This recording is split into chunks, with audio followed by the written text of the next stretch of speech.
Alright, so in today's video we're going to talk about the XF70-300mm. So about a year ago, Fujifilm announced this particular lens and I was really excited about it. After saving some money, I decided to purchase it, and after 6 months of use, I'm now confident that I can produce a review that will help you if you're now debating to purchase it or not. So as you can see today, I'm not in my usual studio. I took you outside because it's cherry blossom season in Japan. So let me know what you think about this type of video, and let me know if you want to see more of this kind of outside shooting in Japan. This lens covers a focal length from 70 to 300 and is also compatible with Fujifilm 1.4 and 2x teleconverters, which will allow you to zoom even more by sacrificing some autofocus and low light capabilities. And I think that this lens is great for landscape photography if you want to isolate part of your landscape, wildlife photography to be able to photograph your subject without invading their personal space, sports photography, or even portrait photography. It is honestly a great part of my kit, and I'm basically taking it with me everywhere I go now, just to be sure that I can cover a wider range of focal length and be able to capture the moment that other lenses in my kit will not allow me to. The XF70-300 weighs about 580 grams for a diameter of 75mm and a length of 132.5mm at 70mm and 205.5mm when extended. So for a telephoto with this type of range, I would say that it's relatively compact and you can put it in your bag without any problem. You won't feel its weight that much when it comes to go for a hike or travel with it. And I think that's one of the big advantages that it has over, let's say, the XF100-400 or even the 50-140. However, I would say that when mounted on a tripod, definitely the lens feels a bit front heavy, and it can be quite challenging sometimes to balance it on a tripod to make sure that you keep your composition. I would have appreciated a tripod mount directly on the lens, but I understand that that would have made it much bigger and heavier, so that's a trade-off right here. Okay, so if you enjoyed the video so far, make sure to leave a like and subscribe to the channel. I'm releasing a gear review and Fujifilm photography related content every week, so make sure to subscribe to the channel. Okay, so in terms of build quality, well, the lens feels extremely solid. It also has weather resistance, which I believe it's an extremely important advantage compared to, let's say, the XF55-200, because if you are using this lens, it's most likely in your travel or your hikes, shooting landscapes or wildlife, and you cannot control the weather. So the lens presents an aperture ring because it's a variable aperture, so the aperture ring itself is not marked, but you can still appreciate the nice click. I hope that you can hear it.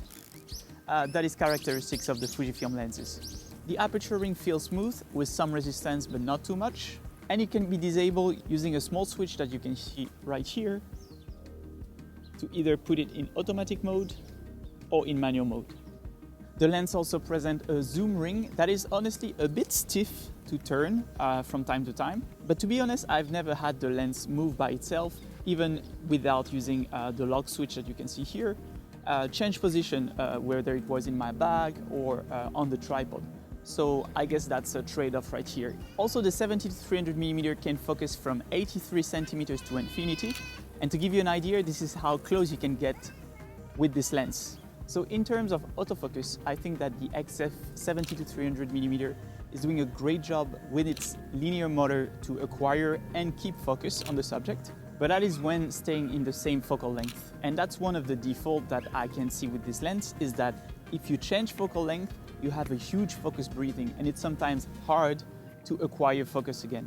And that can be a problem if you are, let's say, into wildlife or sports. Additionally, for video, I would say that you can hear the linear motor in action when acquiring focus. But to be honest, this is a telephoto lens, so I don't think that you will record your sound in camera, and you will use most likely a lavalier mic like I'm using right now, which should basically solve your problem. So that's not a huge deal for me.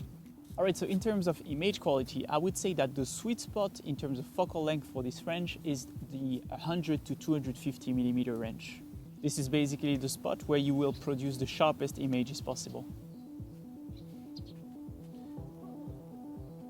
Additionally, in terms of aperture range, I would say that between f8 and f11 is the sweet spot of this lens. But overall, that doesn't mean that you will not produce great images at other focal length or other aperture range.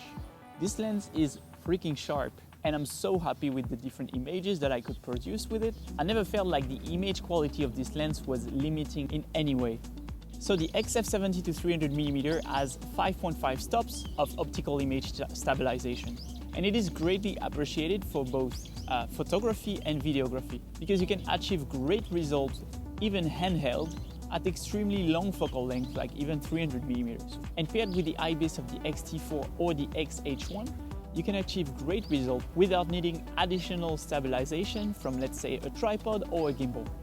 So the XF 70-300mm is priced at $900, which is pretty much $200 more than the 55-200, but also less than half the price of the 100-400. So this is not a cheap lens by any mean, but for $900 you get a 70-300mm, which is a really wide range of focal length in a pretty compact body.